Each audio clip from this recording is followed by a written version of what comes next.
சட்டமன்ற எதிர்க்கட்சி தலைவர் உதயநிதி ஸ்டாலின் அவர்கள் நேற்றைய தினம் நடத்தப்பட்ட விதம், இன்னைக்கு வந்துட்டாரு, சட்டமன்றத்துல கலந்துகிட்டாரு.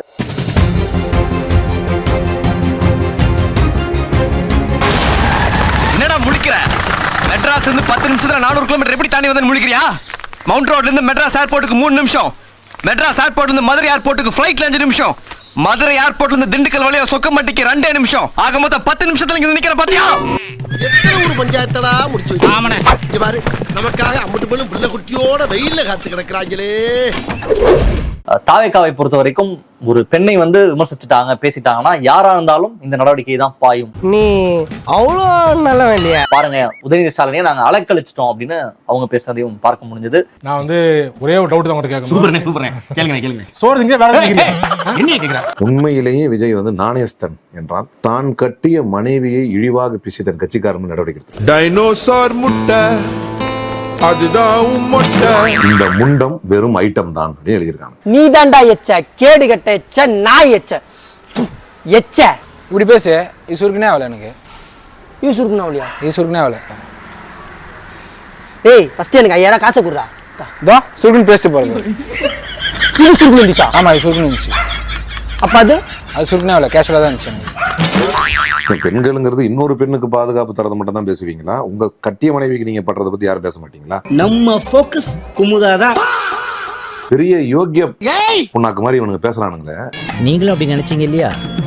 ஆமா சார். அப்ப நானும் அந்த மாதிரி நினைச்சதுல தப்பு இல்லையே. அப்போ தான் கட்டிய மனைவி என்கின்ற பெண்ணுக்கு விஜய் என்கின்ற இந்த தனிநபர், விஜய் என்கின்ற ஒரு குடும்ப தலைவன் என்ன யோக்கியதையில் நடந்து கொண்டான்? அவங்களுடைய மனைவி என்ன சொல்றாங்க? நடிகையுடன் திருமணத்தை மீறிய உறவை விஜய் தொடர்ந்ததால் நான் மனதளவில் பாதிக்கப்பட்டேன். இந்த பொம்பளைக்கு என்ன நீதி? அவளெல்லாம் ஹர்ட் ஆகுதுங்க. அதெல்லாம் வருத்தலாம் கிடையாது.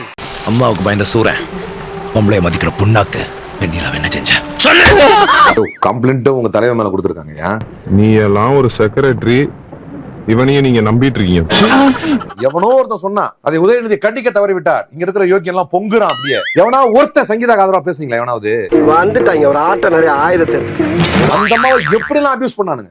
ஐட்டம் அது இது எப்படி எல்லாம் பேசினானுங்க? நான் கேட்காத மாதிரி இருக்கல, அதே மாதிரி நீயும் கேட்டு கேட்காத மாதிரி இருக்க. யார் பேசினா? விஜய் கட்சிக்காரர்கள். என் கட்சிக்காரர்கள் இப்படி எல்லாம் பேசாதீங்கன்னு சொன்னாரா? மாறாக அவர் என்ன செய்தார்? எந்த பெண் மீது கிசுகிசுக்கப்படுகிறதோ அந்த பெண்ணையே அழைத்துக் கொண்டு பொது நிகழ்ச்சிக்கு போனார். இப்பதான் உன்னை சரியா புரிஞ்சுக்கிட்டேன். நீ தப்பானவன். இல்ல நீ தப்பானவன். போனாரா இல்லையா? அடிப்படை அருகதை யோக்கியதை இருக்குதா விஜய்க்கு இதெல்லாம் பேசுறதுக்கு?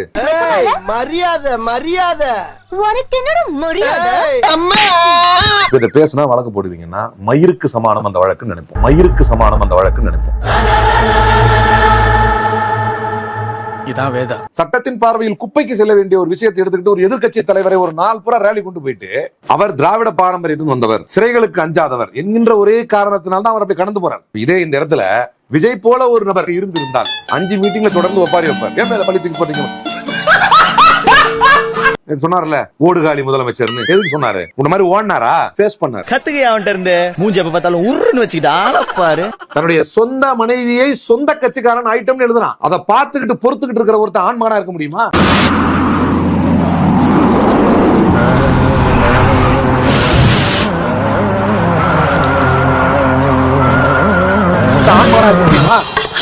அரை மணி நேரம் கழிச்சு அவர் சொல்றாரு, இந்த கைதை எப்படி பாக்குறீங்கன்னா காமெடியா பாக்குறேன். ஏன் அதை காமெடியா பாக்குறாரு? இதனால் யாருக்கு லாபம்? நீ பண்ணு, நாங்களும் திரளுவோம், ரோட்ல திரளுவோம்.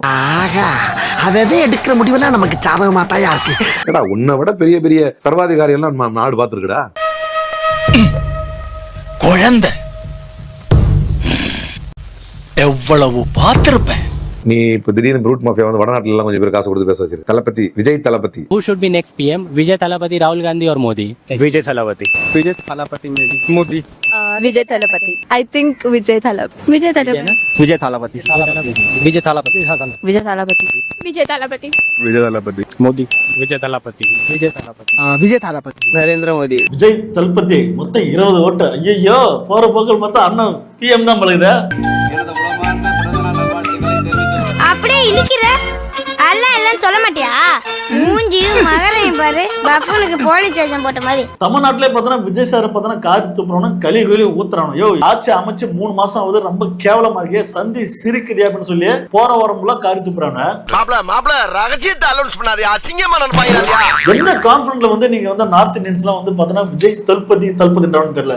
முட்டா பயில சார், அவங்க எல்லாம் அறிவியட்ட பயில சார். முதல்ல இந்த மாதிரி பெண்களை வந்து இவ்வளவு கேவலமா வந்து சமூக வலைதளங்கள்ல பேச ஆரம்பிச்சதே விஜய் கட்சிக்காரங்க தான். ஆனா விதை நான் போட்டது. அதை ஊக்குவித்ததே விஜய் கட்சிக்காரர் தான். விஜய் தான். அந்த நல்ல காரியத்தை பண்ணவன் நீதானா?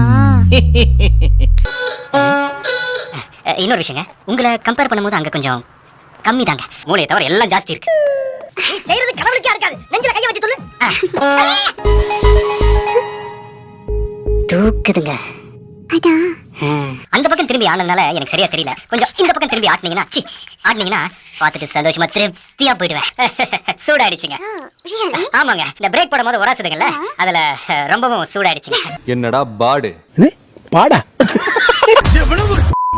என்ன மாதிரி இருக்காட்டு.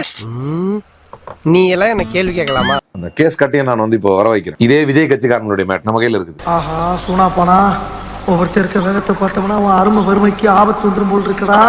அந்த பெண் வந்து விஜய் பிரபு, அந்த ஆள் பேரு ராணிப்பேட்டை மாவட்ட செயலாளர். அந்த பொண்ணு சொல்லுது, இங்க உட்காந்துக்கிட்டு டிபில உன் மக போட்டோ வச்சிருக்கிய, அவன் மலையில இருக்கிற காம்பு நல்லா வளர்ந்துருச்சான்னு கேட்டிருக்கான். சார் இவனை என்ன பண்ண சார்? அயோக்கிய நாய்களா, பொறுக்கி நாய்களா. அவன் அரெஸ்ட் பண்ணிட்டீங்களா? இதான் எஃப்ஐஆர். அரெஸ்ட் பண்ணிட்டீங்களா அவனை? வேலைக்கு வாயை திறந்து வக்கனையை கொட்டிக்கிறல்ல, வாயை திறந்து பதில் சொல்றானே கேக்குறாருல. ஒரு எதிர்க்கட்சி தலைவரை தஞ்சாவூர்ல இருந்து போலீஸ் வந்து நேத்து சாயங்காலம் பேசுறதுக்கு மறுநாள் காலைல வந்தீங்களடா? பின்ன உன்ன சார் நான் கூப்பிடுவாங்க. என்னன்னாலும் நான் பெரிய மனுஷன்ல. பெரிய மனுஷன் மாதிரி நீ நடக்கலையேடா. சாயங்காலம் பேசுறதுக்கு மறுநாள் காலைல வந்தீங்களடா? என்னடா அரெஸ்ட்? வந்து இப்ப நான் என்ன உங்கள்ட்ட சொல்றது? இது ஒரு பொறுக்கி கூட்டம். இது அப்படி பச்சையா சொல்ல முடியாது, ஒரு யூகமா சொல்லலாம். இது மட்டுமா? மற்ற விஷயங்கள் நமக்கு தெரியும். ஸ்ரீ வைகுண்டம் சரவணன் மேட்டர் தெரியும். வேம்புலி ஒரு ஜிம் பிராக்டிஷனர் ட்ரெயினரை போயிட்டு வீட்டுல பூந்துட்டான் அப்படின்னு எஃப்ஐஆர் போட்டு ஜெயிலுக்கு அனுப்பிச்சிங்க. பொம்பளையாலே அழிஞ்சிங்கடா. பொம்பளை வீக்னஸ் உள்ள ராஜ பரம்பரடா நீங்க. எனக்கு கட்சியில் மகளிர் அணி பொறுப்பு வேண்டும் என்று கேட்டிருந்தேன். அப்போது அவர் கூறிய வார்த்தைகள், கட்சியில் பதவி என்பது, கேளுங்க, இதான் வந்து இந்த இடம் தான் தெரியல இடம். மனசை தேத்திக்கங்க, பயந்துறாதீங்க. பெண்கள் பாதுகாப்பை உறுதி செய்யக்கூடிய மாமேதை, பெரும் மகான், பெரும் பெண் புரட்சியாளர் விஜய் கட்சியினுடைய மாவட்ட செயலாளருடைய வார்த்தை. அவ்வளவு சுலபமாக கொடுத்து விட முடியாது. நான் உனக்காக செய்கிறேன் என்று என்னிடம் பேச ஆரம்பித்தார். நான் உனக்கு கட்சியில் பதவி கொடுத்தால் நீ எனக்கு என்ன செய்வாய்? பொம்பளை சோக்கு கேக்குதா கோபி? பொம்பளை சோக்கு பொம்பளை சோக்கு ஏண்டா மானம் கெட்ட பல. ஒரு பெண்ணை பற்றி எதிர்க்கட்சி தலைவர் ஒரு உரையில் பேசிக் கொண்டிருக்கும் போது யாரோ ஒருவர் கீழே இருந்து பேசினால் கூட சட்டம் அப்படியே பாய்ந்து பிடிக்குமே. அந்த ஆட்சி நடத்தக்கூடிய மகான் மரியாதைக்குரிய முதலமைச்சர் விஜயுடைய கட்சியினுடைய மாவட்ட செயலாளர் மாதிரி ஒரு மானங்கட்ட கட்சி எங்காவது பார்த்திருக்க முடியுமா? என்னது தூமுன்னுங்க சார், நல்ல சகனம் வச்சே. என்னது ரெண்டாவது தூமுன்னுங்க சார், நல்ல சகனம் வச்சே. அப்பொழுதுதான் என்னுடைய மார்பகத்தை காமி என்று கூறினார்.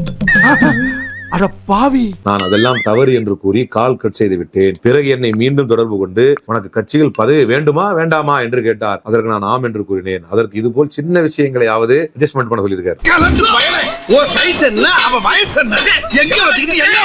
அதற்கு சின்ன விஷயமாவது நீ வந்து எனக்காக நீ செய்து கொடுத்தால்தான் உனக்கு கட்சியில் பதவி தருகிறேன். நானும் சரி வீடியோ கால் தானே அப்படி என்று காண்பித்து விட்டேன். அவர் யதார்த்தமா கேட்க நான் பதார்த்தமா விட்டு கொடுத்துட்டேன். பதார்த்தமா விட்டு கொடுத்தியா? இது ஒரு கட்சி, இதுக்கு ஒரு பேச்சு. இந்த கன்றாவில நான் கருத்து வேற சொல்லணுமா? எல்லாம் ரெக்கார்ட் பண்ணி அந்த மாதிரி தலைமை கணிப்பு இருக்குது. விஜய் கையில இந்த எல்லா ப்ரூஃபும் இருக்குது. அவன் எப்படி அந்த பொம்பளைய தாயிர ஆபீஸ்ல வச்சு மிரட்டினாங்கிறதுக்கான ப்ரூஃப் இருக்கு. மாப்பிள்ள நான் சொல்றது உங்க காதுல விழுகல. இந்த விஜய் மோகன் மீது எப்ப நடவடிக்கை? அதை எடுக்காத வரை விஜய் அரசு ஒரு கோமாளி அரசு. விஜய் என்பது ஒரு டம்மி சிஎம். இந்த கோமாளி அரசுக்கு கேள்வி கேட்பவர்களை பழிவாங்குவதுதான் நோக்கமே தவிர பெண் பாதுகாப்பு என்பதெல்லாம் இதை காமெடியா தான் பார்க்க. அதேதான்.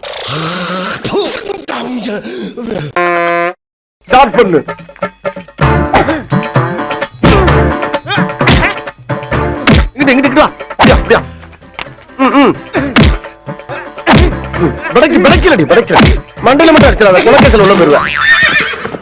சரியா? உங்க வீட்டு பிள்ளையா நினைச்சு எல்லாரும் என்னை மன்னிச்சிருக்க.